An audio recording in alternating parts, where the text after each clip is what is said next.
Hello everyone, this is Shelly Gulati. Welcome you all to my YouTube channel Grade Door. कैसे हैं आप सभी लोग? बढ़िया हैं? तैयारी कैसी चल रही है आप लोग की एलटी ग्रेड बायोलॉजी की? मज़ा आ रहा है क्लासेस में? नहीं आ रहा? सब डाउट, सब थ्योरी, सब टॉपिक सब क्लियर हो रहा है? उम्मीद तो यही करूँगी कि सब क्लियर हो रहा होगा। अगर नहीं हो रहा हो तो कोई बात नहीं, कमेंट बॉक्स में पूछ लीजिए, जल्दी से सारी कन्फ्यूज़न दूर करते हैं और जितने डाउट्स हैं उन्हें भी दूर करते हैं। और प्लीज़ अगर आपने प्रीवियस क्लासेस नहीं देखी हो तो प्लीज़ अटेंड कर लीजिए। मैंने चैनल पे प्रॉपर एक प्लेलिस्ट बना दी है, एलटी ग्रेड बायोलॉजी बाय शेली गुलाटी। कोई भी क्लास मिस हो गई हो तो आप अटेंड कर सकते हैं। साथ ही साथ आपके नोन में आपके फ्रेंड्स, रिलेटिव्स, नेबर कोई भी अगर एलटी ग्रेड बायोलॉजी की या सीटेट की तैयारी कर रहा हो तो प्लीज़ उससे ये इन्फॉर्मेशन पहुँचा दीजिए कि हमारी क्लासेस मंडे टू फ्राइडे रहती हैं morning 11 AM LT grade biology की और सीटेट की शाम को 7 बजे। तो आज है हमारी क्लास 48 जिसमें हम पढ़ने वाले हैं नेचुरल सिलेक्शन के बारे में, साथ ही साथ उसके एग्जाम्पल्स के थ्रू हम समझेंगे और हम पढ़ने वाले हैं आर्टिफिशियल सिलेक्शन के बारे में। कल नहीं, एक्चुअली मंडे को हम फिर टाइप्स पढ़ेंगे नेचुरल सिलेक्शन के। चलिए, तो कोई क्लास मिस नहीं करनी है, कॉपी पेन लेके बैठ जाओ अगर नहीं बैठे हो। स्टार्ट करते हैं फिर आज की क्लास को, natural selection versus artificial selection. चलिए स्टार्ट करते हैं फिर। नेचुरल सिलेक्शन क्या है? नेचुरल सिलेक्शन में क्या होता है ना, जो ऑर्गेनिज्म अपने वातावरण के हिसाब से ढल जाते हैं, अडेप्ट कर लेते हैं, वो क्या होंगे? वो सरवाइव कर पाएंगे। उसी की पीढ़ी दर पीढ़ी ट्रेट्स जो होंगे वो ट्रांसफ़र होंगे। जो वातावरण में, जो भी हमारी सराउंडिंग में, जो भी माहौल कह सकते हैं हम, उसके हिसाब से अपने आप को ढाल पाएंगे, वो सरवाइव कर जाएंगे। जो नहीं कर पाएंगे, जो वीक होंगे, वो धीरे धीरे ख़त्म हो जाएंगे। जो एनवायरनमेंट में फिट नहीं हो पाएंगे, उसके हिसाब से अपने आप को नहीं ढाल पाएंगे, वो ऑर्गेनिज्म धीरे धीरे ख़त्म हो जाएंगे। हमने एवोल्यूशन जब अभी पढ़ा है तो हमने पढ़ा था, चार्ल्स डार्विन ने अपनी थ्योरी एवोल्यूशन में नेचुरल सिलेक्शन की बात भी करी थी। Nature selects the best suited organism to survive, यानी जो प्रकृति है वही चुनती है ऑर्गेनिज्म कौन सा सर्वाइव करेगा। जो वीक होंगे, जो अपने आप को अडेप्ट नहीं कर पाएंगे बेहतर तरीके से, अपने वातावरण के हिसाब से, इन्वायरमेंट के हिसाब से, वो धीरे धीरे ख़त्म हो जाते हैं। जो ऑर्गेनिज्म होंगे विद फेवरेबल ट्रेट्स, जो स्ट्रांग होंगे वातावरण में, जो भी चीज़ें हो रही हैं उसको झेल पाएंगे, उसके हिसाब से ढल पाएंगे, तो वो सरवाइव कर जाएंगे। साथ ही साथ वो रिप्रोड्यूस कर सकेंगे, संतानें पैदा कर सकेंगे, अपने इन्वायरमेंट के हिसाब से जो ढल जाएंगे, फिट हो जाएंगे। और बाकी जो नहीं ढल पाएंगे वो धीरे धीरे ख़त्म हो जाएंगे। क्लियर? सब आगे बढ़े। चलिए, examples of natural selection. First is industrial melanism. It is an example of natural selection where dark colored individuals become more common than lighter colored ones due to industrial population. देखो, ये जो example है ये है natural selection का। It is an example of natural selection where dark coloured individual become more common than light coloured ones due to industrial pollution. चलिए एक बार मैं पेन ले लूँ फिर हम इसे समझते हैं। एक सेकेंड वेट करिए, है ना। देखो, सबसे पहले ये हमारा, हम बात ही कर रहे हैं नेचुरल सिलेक्शन के एग्जाम्पल की। इसमें क्या होगा? जो डार्क कलर्ड ऑर्गेनिज्म होंगे, यानी जो काले पतंगे होंगे। काले पतंगे, पतंगे तो सबको पता है ना, पता ही होंगे, सबने देखे होंगे। तो काले रंग के जो पतंगे होंगे वो हल्के रंग वाले, यानी लाइट कलर्ड वाले जो पतंगे होंगे, अगर हम बात करें संख्या में, काले पतंगे ज़्यादा होंगे, कॉमन होंगे लाइट कलर्ड वालों से। हल्के रंग वाले जीवों से ज़्यादा संख्या में पाए जाएंगे डार्क कलर्ड इंडिविजुअल, यानी काले पतंगे ज़्यादा पाए जाएंगे अगर हम लाइट कलर्ड वाले पतंगों की बात करें। क्लियर? संख्या ज़्यादा होगी काले पतंगे की, काले पतंगों की संख्या ज़्यादा होगी और लाइट कलर्ड वाले यानी हल्के रंग वाले पतंगों की संख्या कम होगी। चलिए समझते हैं। पेपर्ड मोथ, है ना, तो ये हो गया हमारा इसका एग्जाम्पल इंडस्ट्रियल मेलानिज्म का। Before industrialization, light colored moths were common because they could blend with light colored tree bark covered in lichen, avoiding predators. देखिए हुआ क्या, इंडस्ट्रियलाइजेशन से पहले जो लाइट कलर वाले मोथ थे वो कॉमन थे क्योंकि वो लाइट कलर ट्री बार्क में ब्लेंड हो जाते थे, यानी पेड़ की छाल में छुप जाते थे, इजीली वो छिप जाते थे क्योंकि उसका कलर भी लाइट था जो पेड़ की छाल थी। तो जो लाइट कलर वाले मोथ थे वो क्या थे, छिप जाते थे। यानी जो कीट थे, है ना, यानी जो कह सकते हैं हम हल्के रंग वाले जो पतंगे थे वो पहले कॉमन थे क्योंकि वो छिप जाते थे किस पे, पेड़ की छाल पे जो लाइकेन से ढकी होती थी। इससे क्या होता था, वो शिकारियों से बच जाते थे। तो जो कह सकते हैं हल्के रंग वाले जो कीट थे यानी पतंगे थे वो कॉमन थे और वो पेड़ की छाल जो हल्के रंग की थी उस पर ब्लेंड हो जाते थे। वो भी हल्के रंग के थे, पेड़ की जो छाल थी वो भी हल्के रंग की थी। तो इससे क्या होता था, ये शिकारियों से बच जाते थे क्योंकि वो छिप जाते थे पेड़ की छाल पे। जब वो भी लाइट कलर्ड है, पेड़ की जो छाल है वो भी लाइट कलर्ड है, तो क्या होता था, वो छिप जाते थे और शिकारियों से बच जाते थे। अब इंडस्ट्रियलाइजेशन के बाद क्या हुआ, suit dark and the tree black, so dark coloured moths had better camouflage and survived. More light colored moths were easily seen and eaten by birds. अब क्या हुआ, इंडस्ट्रियलाइजेशन के बाद कारखानों से धुआं निकला, पॉल्यूशन बढ़ा, तो उस वजह से क्या हुआ, जो काला धुआं निकला इंडस्ट्रीज से, है ना, कारखानों से जो धुआं निकला उससे पेड़ की छाल का रंग गहरा हो गया, डार्क हो गया। तो क्या हुआ, अब लाइट वाले तो अलग ही चमक जाएंगे, है ना, तो जो डार्क कलर्ड के कीट थे यानी पतंगे थे वो अब छिप सके और शिकारियों से बच सके, और जो लाइट कलर्ड यानी हल्के रंग वाले पतंगे थे वो इजीली सीन हो सकते थे, दिख जाएंगे ना, वो हल्के रंग के हैं तो काले पे, कहते हैं ना काले पे हल्का सा भी कुछ अगर वाइट या फिर कोई चीज़ पाउडर गिर गया तो वो ज़्यादा चमकता है।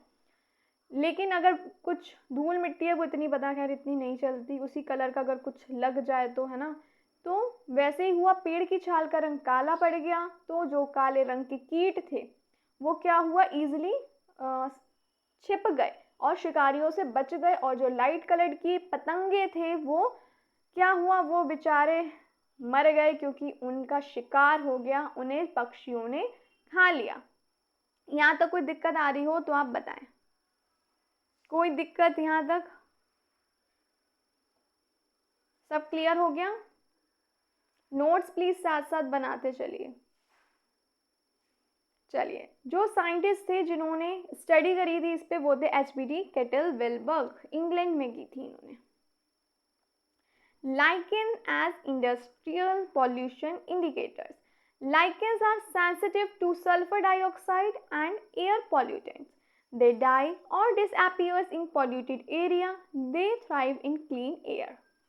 देखो जो लाइकेन होते हैं ना वो बहुत सेंसिटिव होते हैं और ये ज़्यादा पॉल्यूटेड इन्वायरमेंट में ये मर जाते हैं, और कह सकते हैं डिसअपियर, जब मर जाएंगे तो डिसअपियर तो हो ही जाएंगे पॉल्यूटेड इन्वायरमेंट में। जहाँ इन्वायरमेंट साफ होगा, पॉल्यूशन फ्री होगा, वहाँ ये जिंदा रहेंगे, वहीं पर ये पाए जाते हैं।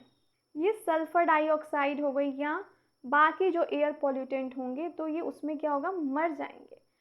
साइंटिस्ट ने लाइकेन का इस्तेमाल किया एज अ बायो इंडिकेटर्स ताकि वो pollution level, air pollution level के बारे में स्टडी कर पाएँ। जहाँ पर लाइकेन नहीं है यानी वो एरिया उतना ही ज़्यादा पॉल्यूटेड है, बहुत पॉल्यूशन है वहाँ पे।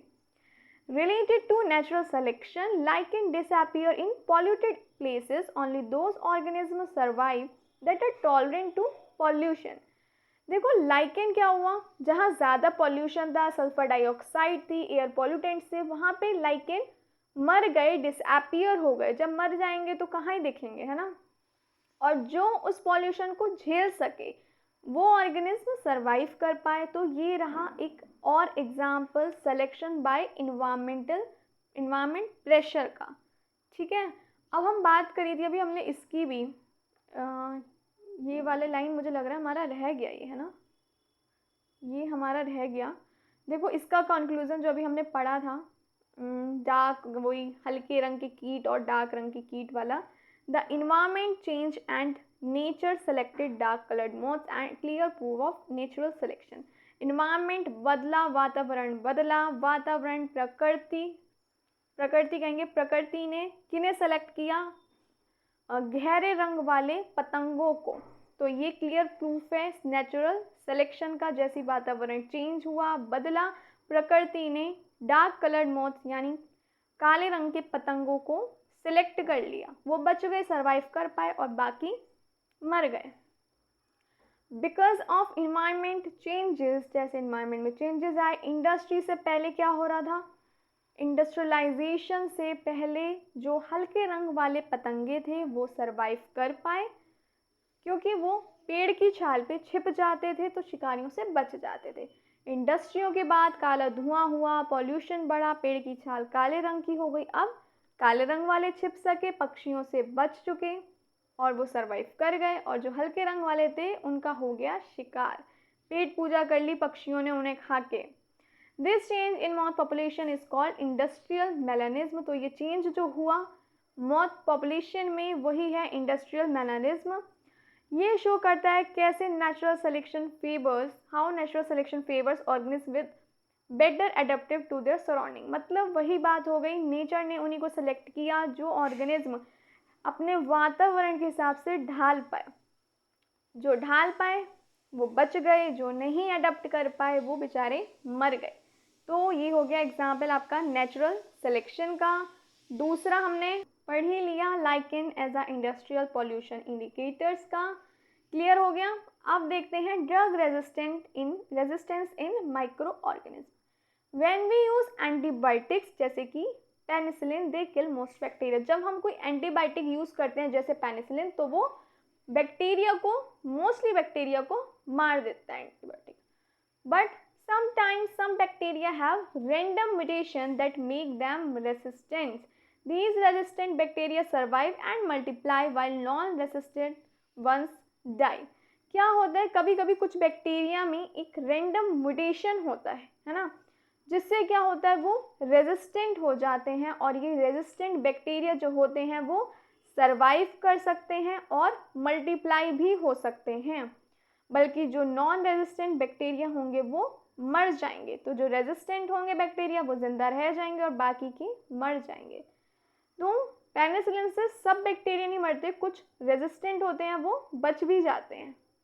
यानी कुछ बैक्टीरिया में पहले से ही ऐसे बदलाव होते हैं जिससे वो दवाइयों से बच जाते हैं, एंटीबायोटिक से बच जाते हैं।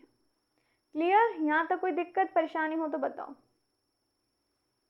आगे देखें, चलिए इसका रिजल्ट क्या हुआ। Over time only drug resistant bacteria remain, this natural selection at the microbial level. फिर क्या होगा, जो ड्रग रेजिस्टेंट बैक्टीरिया होंगे वो बचेंगे और बाकी के मर जाएंगे, है ना।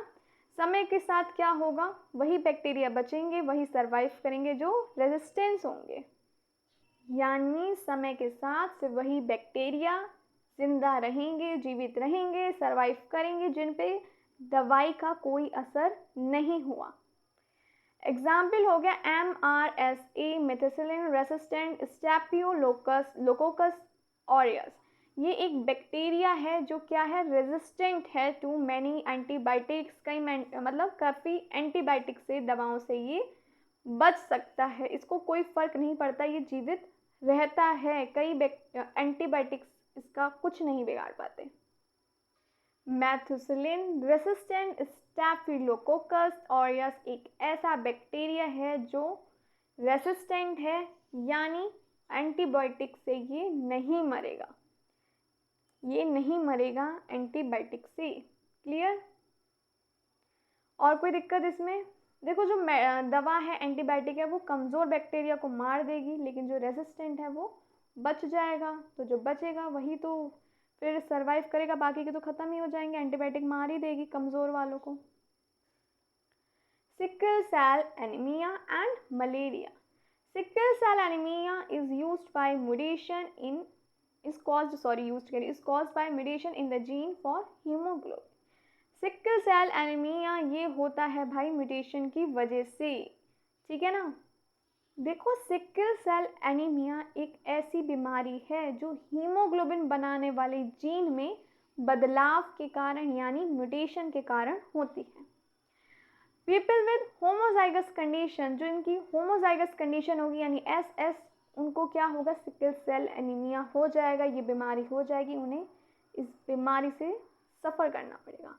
और जिनकी वो लोग जो होंगे हेट्रोजाइगस कंडीशन में, उसमें क्या होगा, सिर्फ एक सिकल सेल जीन होगा जो मोस्टली नॉर्मल है, और ये रेसिस्टेंट होंगे बैक्टीरिया के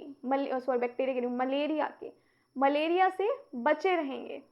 नेचुरल सिलेक्शन कलेक्शन देख लेते हैं। In malaria prone region people with heterozygous genes survive better because they don't get malaria easily। वो जगह जैसे कि अफ्रीका हो गई जहाँ पे मलेरिया का प्रभाव ज़्यादा है, मलेरिया कह सकते हैं हम प्रभावित क्षेत्र है अफ्रीका, तो वहाँ पे जो लोग के पास हेट्रोजाइगस जीन होंगे वो सरवाइव कर पाएंगे, बेहतर जीवित रह पाएंगे, क्योंकि उन्हें मलेरिया इजली होगा नहीं। और अफ्रीका में क्या है, मलेरिया कह सकते हैं प्रभावित क्षेत्र है, रीजन है।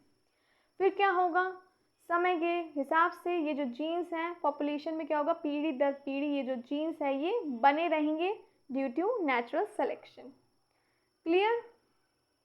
अब मलेरिया क्षेत्र है ना, प्रभावित क्षेत्र है अफ्रीका, तो जिन पे हेट्रोजाइगस होगा वो तो सरवाइव कर पाएंगे, वातावरण के हिसाब से ढल गए है ना, वही ढल पाएंगे, और बाकी के जो होंगे वो मर जाएंगे। वो कैसे सरवाइव कर पाएंगे, हेट्रोजाइगस कर पाएंगे। तो समय के साथ ये जीन्स पीढ़ी दर पीढ़ी बने रहते हैं। इससे पहले एक बार देख लेते हैं सिकल सेल एनीमिया के कुछ बारे में जान लेते हैं। वैसे तो शायद हम पहले इसमें पढ़ चुके हैं ना थोड़ा बहुत, तो चलो थोड़ा सा देख लेते हैं, ज़रूरी है ना, कंफ्यूजन ना हो, साथ साथ पढ़ना सही रहता है। क्या है सिकल सेल एनीमिया। देखो ये क्या हुआ, लगता है मैंने ब्रश निकाल लिया क्या, एक मिनट, पेन कहाँ गया, पेन की जगह ब्रश ही ओपन हो गया। अरे अच्छा, पेन का ब्रश साइज काफ़ी बड़ा हो गया। अब देखते हैं, टाइम मारे, चलो अच्छा लग रहा है वैसे, थोड़ा सा बड़ा बड़ा है ना, या और छोटा करूं। Sickle cell anaemia is a genetic disease, एक जेनेटिक डिसीज है sickle cell anaemia,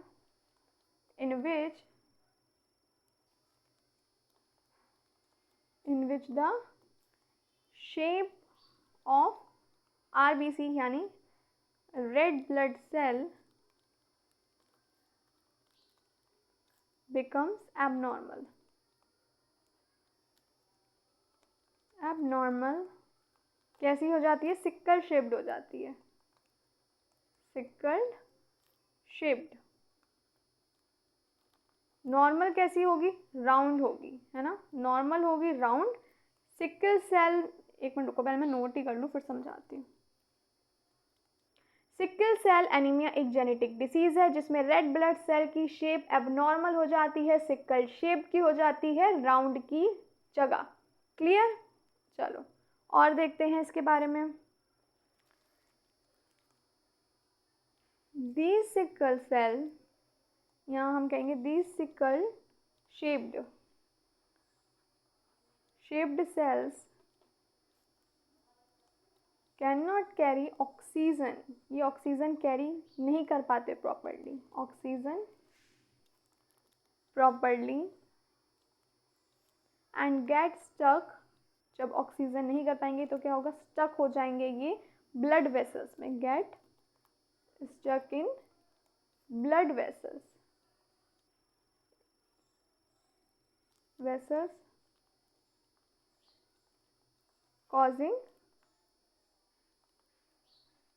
causing pain and health problems।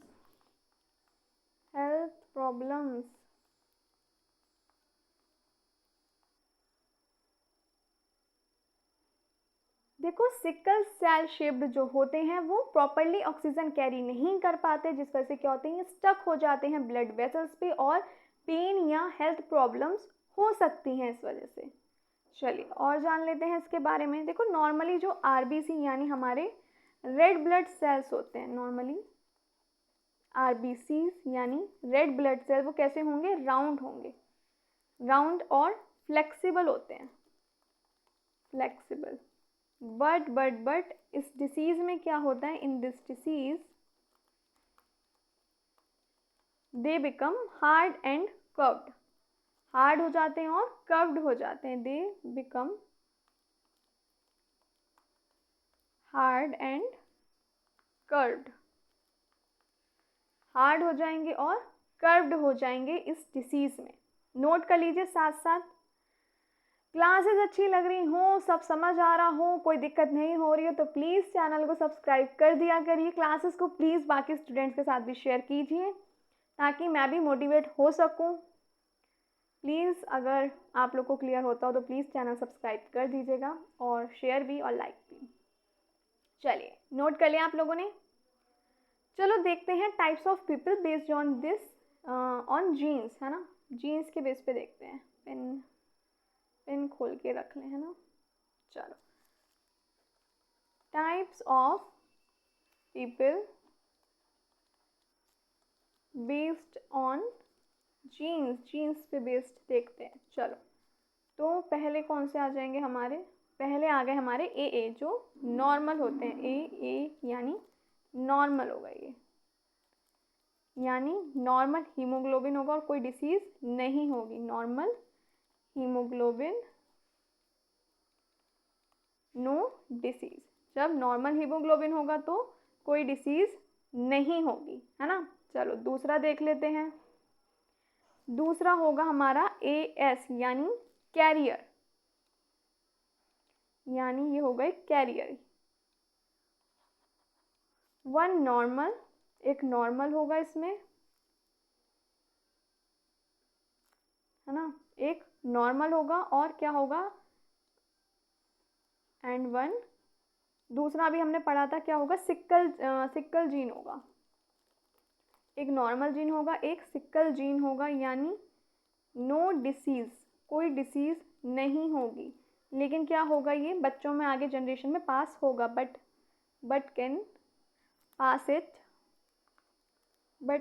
Pass it to children. Also give protection from malaria, malaria से बचाता है, also give protection to malaria. Clear. चलो note कर लो, समझते हैं फिर हम, जल्दी से नोट कर लीजिए। किसी भी टॉपिक में कभी भी कोई दिक्कत लगे उसी टाइम आप कमेंट बॉक्स में पूछिए, फ़ौरन आपकी सारी कंफ्यूजन को, डाउट्स को हम दूर करेंगे। देखो एएस यानी होगा ये कैरियर, ठीक है, एक नॉर्मल होगा इसमें जीन, एक होगा सिकल सेल जीन। इसमें कोई डिसीज नहीं होगी, लेकिन ये कैरियर होगा, यानी चिल्ड्रन में या आगे जनरेशन में पास होगा। इससे क्या होगा, प्रोटेक्शन मिलेगी, किससे, मलेरिया से, मलेरिया से ही बचा के रखेगा ये। नेक्स्ट देखें, चलो नेक्स्ट देखते हैं। थर्ड वन आ गया हमारा एस यानी अफेक्टेड। एस कौन से हो गए, अफेक्टेड हो गए, अभी हमने इसके बारे में पढ़ा भी है, ठीक है। Both genes are sickle type, दोनों ही सिक्कल टाइप जीन होंगे। पहले वाले में नो डिसीज थी, कोई था ही नहीं, सब नॉर्मल जीन थे दोनों। दूसरे वाले में एक नॉर्मल था और एक सिक्कल जीन था, इसमें दोनों ही सिक्कल जीन होंगे। Both genes are sickle type, sickle type. Person has full diseases, मतलब डिसीज होगी इन लोगों को और काफ़ी सारी हेल्थ प्रॉब्लम्स भी होंगी, मैनी हेल्थ प्रॉब्लम्स।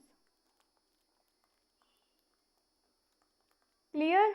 यहाँ तक कोई दिक्कत हो तो मुझे बताओ, यहाँ तक कोई दिक्कत हो। चलो एक बार तीनों देख लेते हैं। पहले हो गए ए जिसमें दोनों जीन नॉर्मल होंगे, तो क्या होगा, नॉर्मल हीमोग्लोबिन होगा, कोई भी बीमारी नहीं होगी। दूसरे होंगे हमारे कैरियर यानी एएस, एक नॉर्मल होगा इसमें जीन और एक सिक्कल जीन होगा, जिस वजह से डिसीज तो नहीं होगी लेकिन एक कैरियर होंगे, बच्चों में आगे ये जीन पास होंगे। साथ ही साथ मलेरिया से प्रोटेक्ट करेंगे, प्रोटेक्शन देंगे टू मलेरिया। SS यानी दोनों ही अफेक्टेड जीन होंगे, दोनों ही सिकल टाइप जीन्स होंगे, पर्सन में डिसीज होंगी, बीमारियां होंगी, काफ़ी सारी हेल्थ प्रॉब्लम्स होंगी। क्लियर? यहाँ तक कोई दिक्कत आ रही हो तो बता दो भी। सिम्टम्स देखें इसके, चलो सिम्टम्स भी हैंड टू हैंड देख लेते हैं। पेन ये, चलो सिम्टम्स क्या होंगे, सिम्टम्स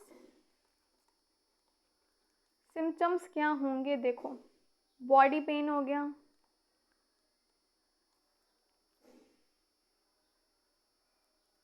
बॉडी पेन स्पेशली कहाँ होगा, ये जॉइंट्स में और बोन्स में होगा, है ना, लिख दो यहाँ पे specially in joints and bones में और जॉइंट्स में स्पेशली क्या होगा, पेन होगा। टायर्डनेस, थकान लगेगी, है ना, टायर्डनेस किस वजह से लगेगी, ड्यू टू लो ऑक्सीजन की वजह से थकान महसूस होगी। ठीक है, और क्या हो सकता है, स्वेलिंग आ जाएगी हाथों में और फीट पे, है ना, हैंड्स एंड फीट। नोट करते चलेगा। आगे बढ़ाऊँ, नेक्स्ट पेज ओपन कर रही हूँ, है ना, और भी है। चलो नेक्स्ट हो गया हमारा एनीमिया। क्या बोलेंगे, यानी कमजोरी महसूस होगी। फिर आ जाएगा हमारा फ्रीक्वेंट इन्फेक्शन,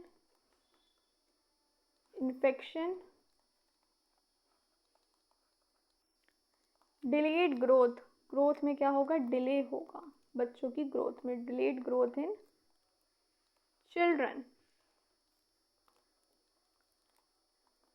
चलिए अब आप इसे नोट कर सकते हैं, नोट कर लीजिए। पहले वाला पेज ओपन कर दो अगर नहीं किया हो तो। क्या होगा, बॉडी पेन होगा, स्पेशली जॉइंट्स और बोन में होगा। थकान महसूस होगी क्योंकि ऑक्सीजन क्या होगा, लो होगा। सूजन आ जाएगी हैंड्स एंड फीट में। एनीमिया कमजोरी, फ्रीक्वेंट इन्फेक्शन और delayed growth in children. Clear? Note कर लीजिए, अगर यहाँ तक कोई दिक्कत हो रही हो तो प्लीज़ बताइए। कोई दिक्कत आ रही हो तो बता दीजिए, या फिर हम आगे बढ़ें। इसका रिलेशन क्या हुआ with natural selection, relation with natural selection.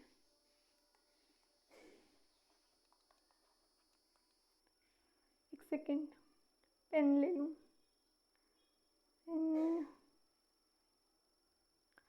देखिए, जैसे कि अभी हमने बात करी थी, मलेरिया कॉमन है कुछ एरिया में, in area where malaria is common. जैसे कि अफ्रीका में, इंडिया में कॉमन है मलेरिया, लाइक अफ्रीका और एक सेकेंड, अफ्रीका और इंडिया मलेरिया कॉमन है। तो जो लोग होंगे AS कैरियर वाले वो सरवाइव कर पाएंगे ज़्यादा बेहतर तरीके से। People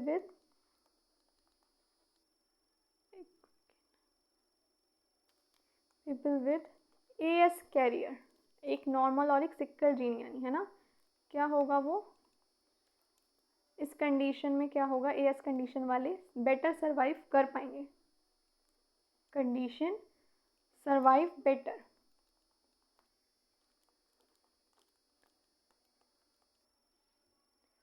clear? एक सेकेंड, पेन बेटर, ठीक है। चलो नोट करना चाहो तो कर लो। इनको डिसीज नहीं होगी, दे डोंट गेट सिकल डिसीज, ये भी लिख दो, मेंशन कर देती हूँ साथ में, है ना। चलो, they don't gate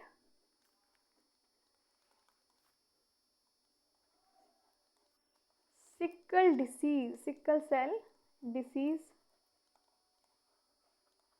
and are also resistant to malaria से भी क्या होगा, बच के रहेंगे, इनको कुछ नहीं होगा, मलेरिया नहीं होगा, आई मीन तो क्या होगा, ये जीन पीढ़ी दर पीढ़ी बने रहेंगे। So this gene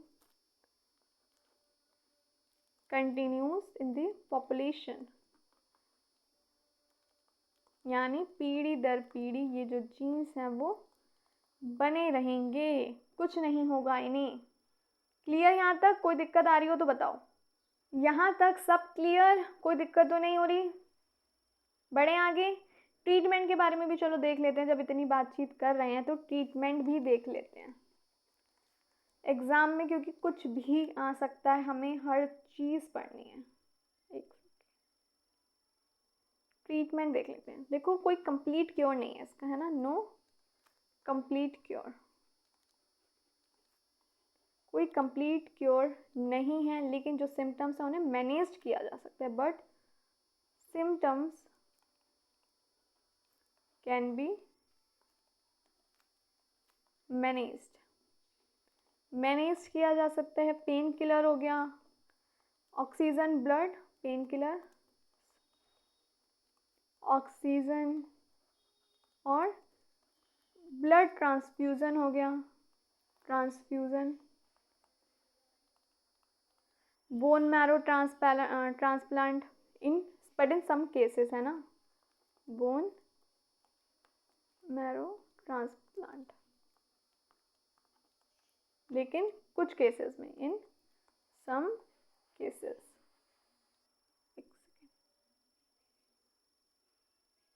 in some cases note कर लीजिए प्लीज़, जल्दी से नोट कर लीजिए, फिर हम आगे बढ़ेंगे। देखो क्लासेस तो देखो लंबी चलेंगी ना, अगर आप सोच रहे हो कि अब तक 48 क्लासेस हो गई, कितने टाइम तक सिलेबस हो जाएगा, सिलेबस कंप्लीट। हम लोग LT ग्रेड की पढ़ रहे हैं, एक सब्जेक्ट आपका आ रहा है, देखो बाकी तो जो भी उसमें आए है ना, जनरल नॉलेज अगर आ रही है, करंट अफेयर, वो तो देखो जब नोटिफिकेशन आएगा तब पता चलेगा इंटरव्यू हो रहा है क्या है। बट प्रॉपर देखा जाए तो एक सब्जेक्ट आपको पढ़ना है, तो ऐसा तो है नहीं ना वो आपको ज़रा सा बस पढ़ के नौकरी दे देंगे। कितना कंपटीशन है आज के टाइम में, लेवल कितना हाई हो चुका है एग्ज़ाम का, तो देखो हर टॉपिक को डिटेल में पढ़ना तो ज़रूरी है। तो आप लोग ये मत सोचिएगा अब इतनी क्लासेस हो गई, कितने तक होगा कंप्लीट, सब्र रखो। LT ग्रेड की तैयारी कर रहे हो, TGT की तैयारी कर रहे हो, तो प्रॉपर तो देखो पढ़ना पड़ेगा ना। कोई 10, 20 या 50 क्लास में तो सिलेबस कंप्लीट हो नहीं जाएगा। नॉर्मल अगर हम बात करें स्कूल में भी हम 12th 11th की जब पढ़ाई करते हैं तो भी 3-4 महीने कहीं नहीं जाते। अगर रेगुलर हो रहा है, रेगुलर विदाउट ब्रेक, कोई संडे नहीं कुछ नहीं, तो भी इतना टाइम लग जाता है अगर प्रॉपर हम उस चीज़ को समझें। जल्दबाजी करनी है सिर्फ कि बस सिलेबस कंप्लीट करना है तो वो अलग बात है, लेकिन उस चीज़ को समझ में भी तो आना चाहिए ना कि आप क्या पढ़ रहे हैं, टॉपिक्स हैं, उसके एग्जाम्पल्स हैं, सब समझ आना चाहिए। देखो टाइम तो लगता है ना, कोई भी चीज़ आप अगर प्रॉपर कर रहे हो, सिर्फ इसलिए मत पढ़ो कि सिलेबस कंप्लीट करना है। सिलेबस में क्या है वो समझ भी तो आया आप लोग को, सिर्फ इस तक बस अपनी तसल्ली होगी कि सिलेबस कंप्लीट हो गया, भले ही कुछ आए ना आए तो क्या फ़ायदा, एग्जाम में कर ही नहीं पाओ क्वेश्चन, उस चीज़ का क्या फ़ायदा ऐसा सिलेबस कंप्लीट करके। तो देखो सब्र करो। TGT बायोलॉजी LT ग्रेड में देखो सिलेबस काफ़ी है, नाम होता है 10 टॉपिक 20 टॉपिक, उसमें कितना कुछ होता है, एक एक टॉपिक में इतने सब टॉपिक्स, फिर उसके सब टॉपिक्स, कितना टाइम लग जाता है। देखो हम उसी हिसाब से चल रहे हैं ताकि एग्ज़ाम टाइम पे कोई दिक्कत ना हो, बट टेंशन ना लो, एग्ज़ाम से पहले आपका कुछ ऐसा नहीं है कि रह जाए, सब कंप्लीट होगा। प्रैक्टिस सीरीज़ ही मैंने इसलिए रोक दी कि पहले आप सिलेबस ही कंप्लीट हो जाए, उसके बाद देखेंगे, उसके बाद हम प्रैक्टिस सीरीज स्टार्ट करेंगे दोबारा से, ठीक है ना। चलो एक और देख लेते हैं इसका हम, प्रिवेंट इन्फेक्शन, इन्फेक्शन को हम प्रिवेंट कर सकते हैं, इन्फेक्शन को प्रिवेंट, इन्फेक्शंस किससे करेंगे, वैक्सीन से, with vaccines and medicine, medicine और वैक्सीन से क्या करते हैं, इन्फेक्शन को प्रिवेंट कर सकते हैं हम, ठीक है। चलो क्लियर हो गया यहाँ तक, आगे बढ़ें। चलो अब नेक्स्ट देखते हैं क्या है। अरे ये क्या हुआ, जेनेटिक बेसिस ऑफ एडप्शन, और हम कह सकते हैं नेचुरल सेलेक्शन। चलो देखते हैं क्या है एडप्शन, यानी अनुकूलन। एडप्शन को हम हिंदी में अनुकूलन कहते हैं, अनुकूलन, क्या है adaption? Adaption means any feature और trait that help an organism better in its environment, helps an organism survive better in its environment. देखो एडप्शन यानी वो फीचर्स, वो ट्रेट्स होते हैं जो एक जीव को, एक ऑर्गेनिज्म को सर्वाइव में मदद करते हैं ताकि वो इन्वायरमेंट के हिसाब से एडप्ट कर पाए, ढल पाए इन्वायरमेंट के हिसाब से। कल की क्लास में हमने पढ़ा भी था लॉन्ग नेक ऑफ जिराफ्स के बारे में। एक पेड़ था, पत्तियां काफ़ी ऊपर थी, स्ट्रेच जो लोग जिराफ कोशिश करते रहे, है ना, खिंचाव आया ये कह सकते हैं, या लॉन्ग नेक जिनकी थी कोशिश करते रहे, जिनकी लंबी नेक थी, गर्दन थी, उन्होंने पत्तियां खा ली। जो बड़े बड़े पेड़ थे पत्तियां थी ऊपर, तो जो छोटे वाले थे जिनकी नेक बड़ी नहीं थी वो नहीं खा पाए। जब खाएंगे नहीं जिंदा कैसे रहेंगे? तो जो इन्वायरमेंट के हिसाब से अडॉप्ट कर पाए, ये जो ट्रेट था लॉन्ग नेक वाला जिराफ की, क्या हुआ, वो सर्वाइव कर पाए। तो ये हो गया एक फीचर, एक ट्रेट जिसने जिराफ की मदद करी सर्वाइव करने में वातावरण के हिसाब से। अब पेड़ ऊंचा है, लंबी अगर गर्दन नहीं होती, नेक नहीं होती जिराफ की, तो वो कैसे खाता पत्तियों को, कैसे जीवित रहता, है ना।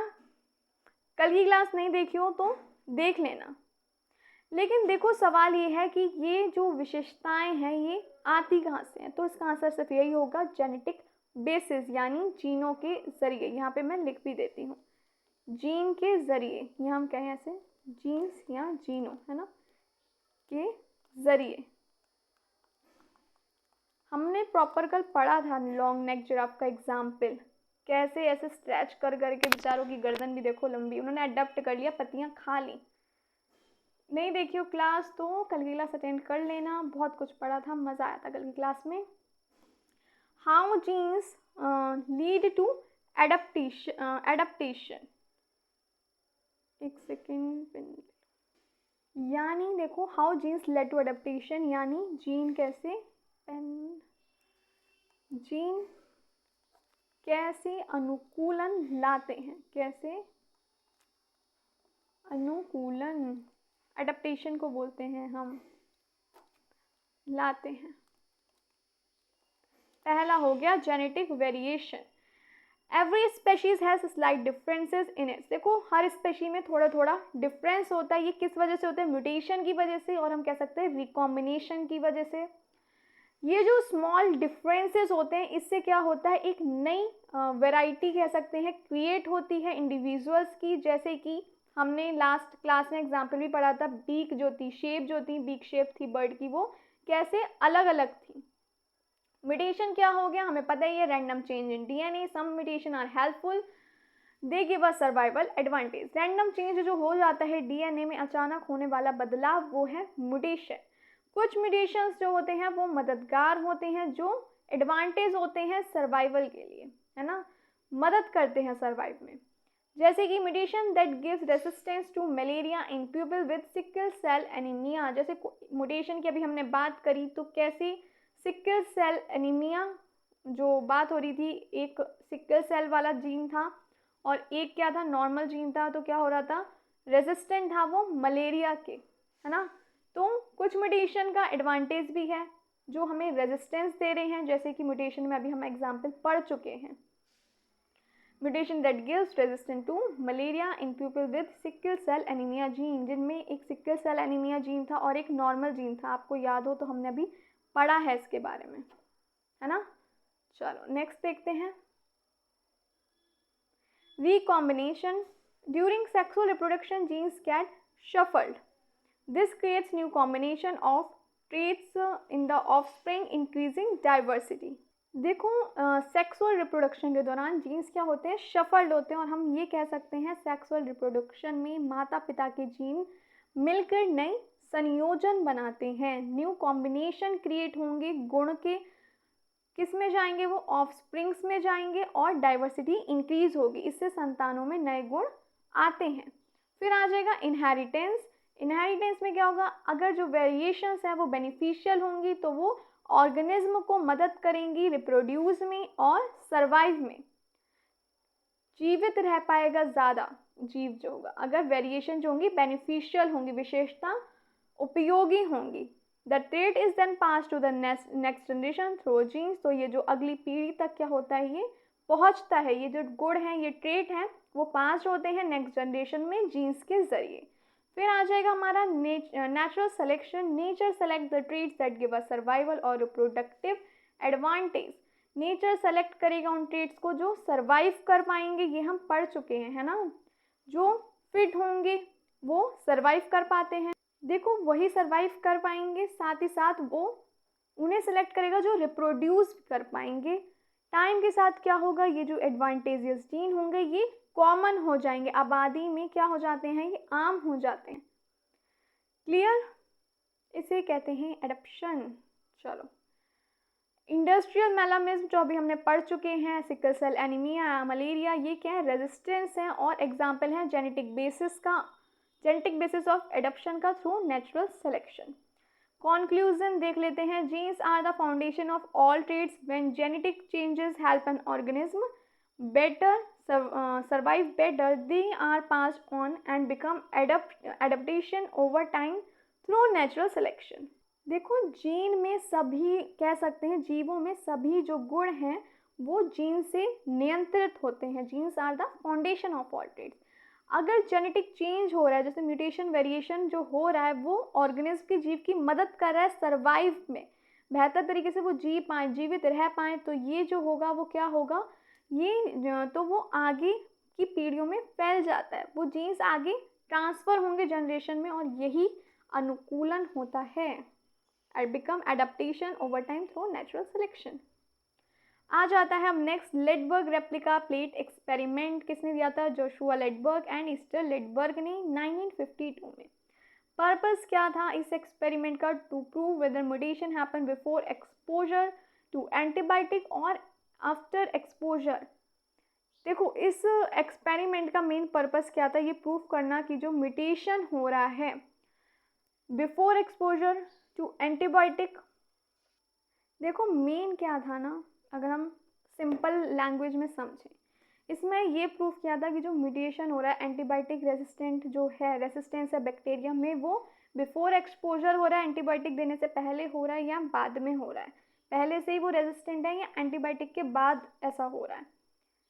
चलो देखते हैं। बैकग्राउंड कॉन्सेप्ट क्या था, some bacterias become resistant to antibiotic like penicillin. हम अभी ऑलरेडी पढ़ चुके हैं, कुछ बैक्टीरिया ऐसे होते हैं जो क्या होते हैं, रेजिस्टेंट होते हैं, यानी एंटीबायोटिक जो होता है पेनिसिलिन वो उन बैक्टीरिया को नहीं मार पाता, वो एंटीबायोटिक के प्रति हम कह सकते हैं रेजिस्टेंट होते हैं। साइंटिस्ट ये जानना चाहते थे कि जो एंटीबायोटिक हैं वो क्या म्यूटेशन कॉज करते हैं या ये बाई चांस नेचुरली होता है, even before the bacteria see the antibiotic, यानी वही बात आ गई, एंटीबायोटिक देने से पहले होता है या एंटीबायोटिक की वजह से म्यूटेशन हो रहा है, ये जानना चाह रहे थे साइंटिस्ट यानी हमारे वैज्ञानिक। तो अब हम स्टेप बाय स्टेप एक्सपेरिमेंट को देख लेते हैं। Lederberg grew bacterial colonies on a normal agar plate without any antibiotic. Lederberg ने एक बैक्टीरियल कॉलोनी उगाई एक नॉर्मल अगार प्लेट पे बिना किसी एंटीबायोटिक के। ये प्लेट है, इसको कहा जाता है मास्टर प्लेट, क्योंकि उसमें थी बहुत सारी कॉलोनीज। सेकेंड आ गया रेप्लिका प्लेटिंग टेक्निक। क्या है इसमें, अब उन्होंने क्या किया, एक वेलवेट क्लॉथ का इस्तेमाल किया और बैक्टीरिया की जो कॉलोनी थी, बैक्टीरिया को क्या किया, लिफ्ट किया from the master plate. Master plate से उन्होंने बैक्टीरिया को लिफ्ट किया, मतलब उठाया वेलवेट क्लॉथ से, ठीक है ना। Then they press the velvet on to new plates containing antibiotic. अब उसने जो बाकी प्लेट्स थी जिसमें एंटीबायोटिक था, पेंसिलिन था, वो वेलवेट क्लॉथ को उस पर प्रेस किया। उसके बाद क्या हुआ, सेम उसने देखा एग्जैक्ट पैटर्न जो था कॉलोनीज का, वो क्या हुआ, ट्रांसफर्ड हो गया प्लेट्स पे, सेम पैटर्न ट्रांसफ़र हो गया, बिल्कुल मास्टर प्लेट जैसा ही पैटर्न ट्रांसफ़र हो गया। चलो और देखते हैं। ऑब्जर्वेशन क्या आया, on the antibiotic plate most colonies did not grow, they were killed. Antibiotic plate पे क्या हुआ, ज़्यादातर जो कॉलोनीज थी वो ग्रो नहीं हो पाई, वो मर गई, लेकिन कुछ कॉलोनीज थी जो सर्वाइव कर पाई, जो थे हमारे resistant bacteria. Tracking back, they checked the original master plate and found the same spot where resistant colonies appeared also had colonies before exposure to antibiotics. तो जब उन्होंने मास्टर प्लेट को देखा तो उन्होंने पाया कि वहाँ पे सेम स्पॉट था, यानी यहाँ पहले से ही कॉलोनियाँ मौजूद थी, जहाँ उन्होंने बाद में रेजिस्टेंट कह सकते हैं रेजिस्टेंट बैक्टीरिया बाद में जो देखे वहाँ पहले से ही कॉलोनीज मौजूद थी, यानी एंटीबायोटिक देने से पहले ही वहाँ पे कॉलोनीज मौजूद थी। क्लियर यहाँ तक? कोई दिक्कत आ रही हो तो बताओ, इसे नोट करना चाहो तो कर लो। यहाँ तक दिक्कत आ रही हो तो बताओ। जिस जगह भी कह सकते हैं, जिस जगह पर रेजिस्टेंट बैक्टीरिया बाद में दिखे, जिस जगह पर रेजिस्टेंट बैक्टीरिया बाद में दिखे वहाँ पहले से ही कॉलोनीज मौजूद थी, यानी एंटीबायोटिक से पहले ही वहाँ पे कॉलोनीज मौजूद थी। क्लियर यहाँ तक? द कंक्लूजन क्या निकला इस एक्सपेरिमेंट का? Resistant bacteria were already present on the master plate before they expose to antibiotic, यानी जो रेजिस्टेंट बैक्टीरियाज थे पहले से ही मौजूद थे, एंटीबायोटिक देने के बाद बने नहीं बने, है ना, पहले से ही मौजूद थे, ऐसा नहीं है एंटीबायोटिक देने के बाद बने। This means mutation occur randomly not because of the antibiotic, यानी म्यूटेशन पहले से ही हो चुका था, ये रेंडमली नहीं कहेंगे। This mean mutation occurs randomly not because of the antibiotic, यानी ये क्या है, एक रेंडम प्रोसेस है और म्यूटेशन पहले से ही हो चुका था, ऐसा नहीं है एंटीबायोटिक की वजह से वो रेजिस्टेंट बने। Natural selection chooses the resistant bacteria after the mutation happened, but it does not cause the mutation. Natural selection choose the resistant bacteria, resistant bacteria को choose किया, वही survive कर पाए जो resistant थे, जिन पे antibiotics का कुछ नहीं हुआ, एंटीबायोटिक उनका कुछ नहीं बिगाड़ पाई, वो जीवित ही रहे। Why it's important? This experiment proved that mutation random है, natural selection acts as a existing mutation, not create them. Clear? आगे बढ़ें, बताओ यहाँ तक कोई दिक्कत हुई तो? यानी देखो म्यूटेशन अपने आप होता है, एक रैंडम प्रोसेस है।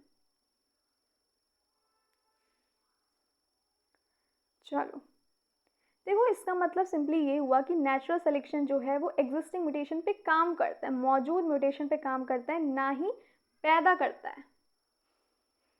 आर्टिफिशियल सिलेक्शन क्या है? Artificial selection means selection done by humans not by nature, वो सिलेक्शन जो हम ह्यूमंस द्वारा हो रहा है, प्रकृति द्वारा नहीं। Human choose specific traits in plants and animal and breed them to get better desirable results. देखिए ह्यूमन जो है वो, जो हम ह्यूमंस हैं, जीव हैं, वो क्या करते हैं, चूज़ करते हैं स्पेसिफिक ट्रेट्स को, चाहे वो प्लांट्स के हों चाहे एनिमल्स के, और क्या करते हैं फिर हम उन्हीं को हम रिप्रोड्यूस करने देते हैं। स्पेसिफिक ट्रेट्स खुद चुन के, है ना, खुद चुन के पौधों और एनिमल्स यानी जानवरों को में मनचाही विशेषताएं चुनते हैं और फिर उन्हें रिप्रोड्यूस करने देते हैं। इसे हम सेलेक्टिव ब्रीडिंग भी कहते हैं। चलो, artificial selection is a process in which human select specific organism.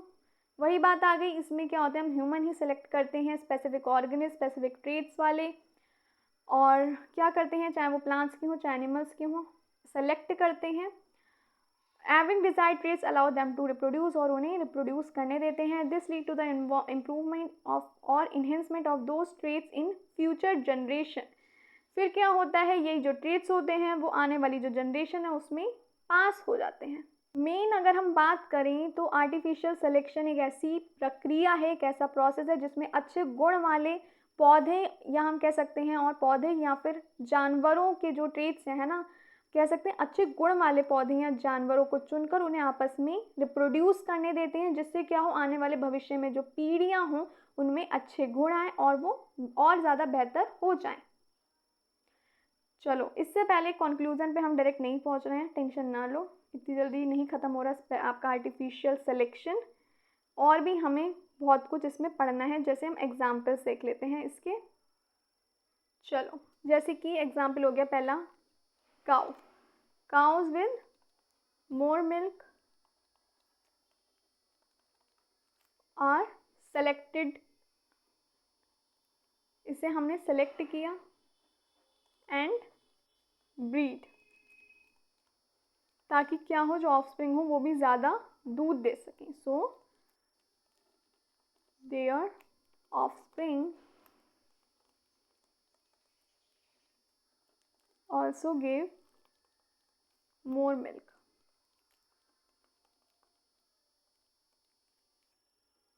Note करते रहिएगा साथ में एग्जाम्पल्स भी। दूसरा एग्जाम्पल देखें। चलो दूसरा हो गया हमारा डॉग्स ऑफ डिफरेंट ब्रीड हो गया, जैसे डॉग्स ऑफ डिफरेंट ब्रीड्स, जैसे कि कौन से हो गए हमारे लैब्राडोर, लाइक लैब्राडोर,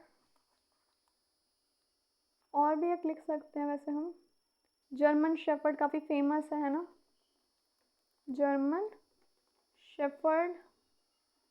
ये क्या है, क्रिएट किए गए, are created by humans, human द्वारा क्रिएट किए गए हैं using artificial selection, artificial selection. और देखें वीट का देखते हैं, wheat with larger grain, wheat with larger grain is selected, select कर लिया, देन क्या हुआ, ग्रो कराया, एंड ग्रो, इससे क्या होगा, बेटर क्रॉप यील्ड होगी, है ना, leading to better crop yield. और देखना है, और एक एग्जाम्पल चलो और देख लेते हैं, जितना अच्छे से समझ पाओ, जो जिस एग्जाम्पल से ज़्यादा अच्छे से कनेक्ट कर पाए। कॉलीफ्लावर हो गया, कॉलीफ्लावर, ब्रोकली हो गई, ब्रोकली, कैबेज हो गई, कैबेज, जितनी भी हैं ये तीनों all came from a wild mustard plant, wild mustard plant से आ रही हैं, किस जरिए, using artificial selection.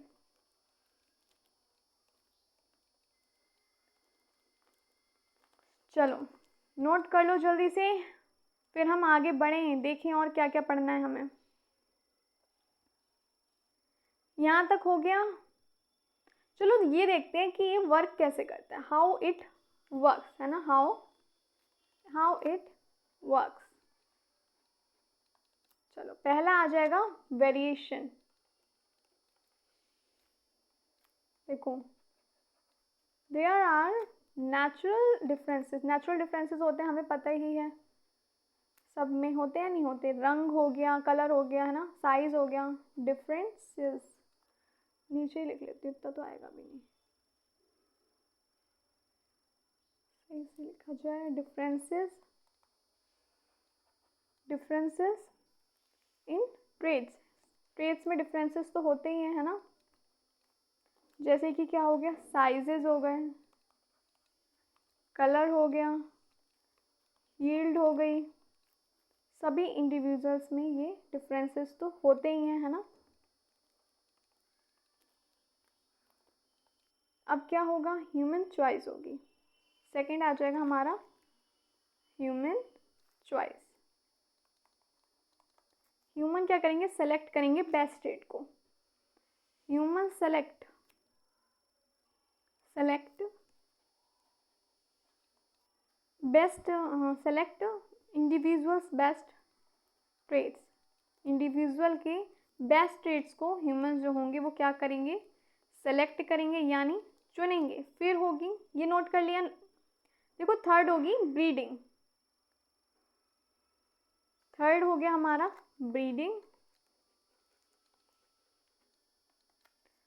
Only those selected individuals are allowed to reproduce, उन्हीं को ही रिप्रोड्यूस करने देंगे जिन्हें सेलेक्ट करा ह्यूमन ने, स्पेशल ट्रेड्स कह सकते हैं, है ना, best traits, only those traits, दो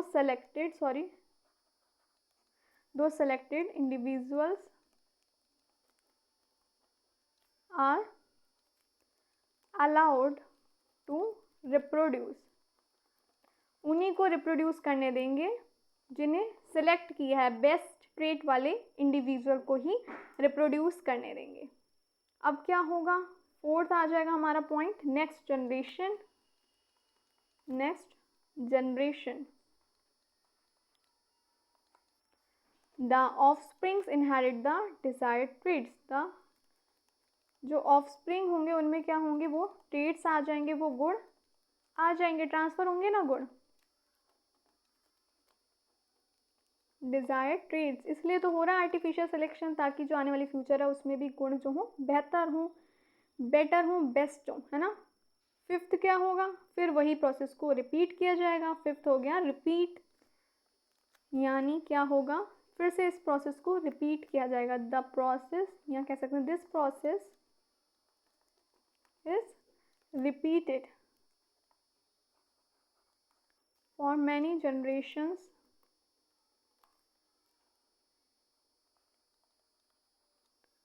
टू, एक सेकेंड,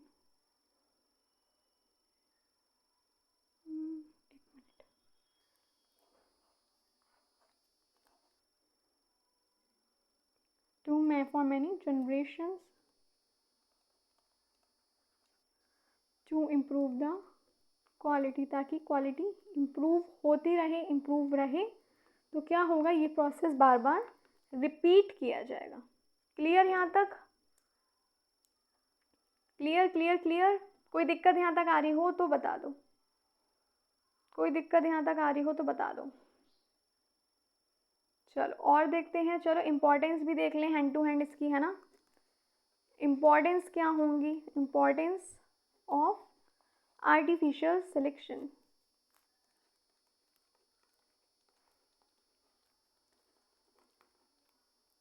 देन क्या इम्पोर्टेंस होंगी, देखो पहला तो आ गया हमारा इम्प्रूव्स क्रॉप यील्ड, एक minute, improves crop yield, crop yield improve होगी। दूसरा हो गया प्रोड्यूस होगी बेटर क्वालिटी एनिमल, प्रोड्यूसेस होंगे, है ना, प्रोड्यूसेस बेटर क्वालिटी एनिमल्स। और क्या होगा, न्यू वेराइटीज और ब्रीड्स भी क्रिएट होंगी। थर्ड देख लेते हैं, help in creating new varieties और ब्रीड्स, नई वेराइटी और ब्रीड में भी ये मदद करेगा, है ना, आर्टिफिशियल सिलेक्शन। एंड फोर्थ हो गया, ये यूज़फुल किस में है, एग्रीकल्चर और फार्मिंग में भी है, ताकि जो क्रॉप्स हैं वो और ज़्यादा बेटर हो, useful in agriculture and farming. चलिए नोट करना चाहें तो कर लीजिए। यहाँ तक कोई दिक्कत आ रही हो तो बताओ, क्लियर हो गया यहाँ तक सब। इम्प्रूव करेगा क्रॉप यील्ड को, बेटर क्वालिटी एनिमल्स प्रोड्यूस होंगे, साथ ही साथ न्यू वेराइटीज़ और ब्रीड्स जो होंगी वो क्रिएट होंगी। तो क्लियर हो गया यहाँ तक, मज़ा आ रहा है नहीं आ रहा, थक गए या फिर। कंक्लूजन क्या निकला, देखो artificial selection is a powerful tool where humans guide evolution to improve organism for their own use. It is based on the same principles as natural selection but the selector is human instead of nature. देखो artificial selection एक powerful tool है जहाँ पे human guide कर रहे हैं evolution को, ताकि इम्प्रूव हो सके ऑर्गेनिज्म, अपने यूज़ के लिए भी कह सकते हैं, क्रॉप है वो बेटर हो सके, जो आने वाली जनरेशन है उसमें अच्छे गुण आ सकें, बेटर हो चीज़ें। तो क्या है, ये एक नेचुरल सिलेक्शन की तरह ही एक प्रिंसिपल है जो बेस्ड है, लेकिन इसमें जो सेलेक्टर है वो इंसान होंगे, ह्यूमंस होंगे, ना कि नेचर। मज़ा आया आज की क्लास में, सब अच्छा लगा या नहीं लगा, अच्छी लगी क्लास, कोई दिक्कत तो नहीं हो रही किसी टॉपिक में, किसी थ्योरी में, किसी भी लाइन में कोई डाउट हो तो कमेंट बॉक्स में पूछ लीजिए। और प्लीज़ अगर मेरा पढ़ाया हुआ समझ आता हो, एक्सप्लेनेशन सही लगती हो तो प्लीज़ चैनल को सब्सक्राइब कर दीजिए, क्लासेस को ज़्यादा से ज़्यादा शेयर कर दीजिए, लाइक कीजिए। तो हमारी क्लासेस मंडे टू फ्राइडे होती हैं, आपको पता ही है। आज की क्लास यहीं पे हमारी फिनिश होती है, मिलती हूँ आपसे मैं मंडे को। पढ़ेंगे हम टाइप्स ऑफ नेचुरल सिलेक्शन के बारे में, साथ ही साथ हम ट्यूसडे में इसको प्रॉपर तरीके से कर देंगे कंप्लीट। तो प्लीज़ अगेन यही कहूँगी, अच्छी लगती हो class then please like share and subscribe. मिलती हूँ फिर आपसे मंडे को, तब तक के लिए प्लीज़ आप रिवीजन करते रहिए, रिवीजन बहुत इंपॉर्टेंट है, ताकि आप लोग भूलें ना, प्रैक्टिस करते रहिए और फिर मिलते हैं, तब तक के लिए bye bye, take care of yourself and your family, जो सबसे ज़्यादा ज़रूरी है, मैं हर बार कहती हूँ। एंड प्लीज़ कर दीजिएगा सब्सक्राइब, मोटिवेशन मुझे भी ज़रूरत है, मोटिवेशन की, मोटिवेट मुझे भी करिए सब्सक्राइब करके। फिर मिलती हूँ आपसे नेक्स्ट क्लास में। Thank you for watching.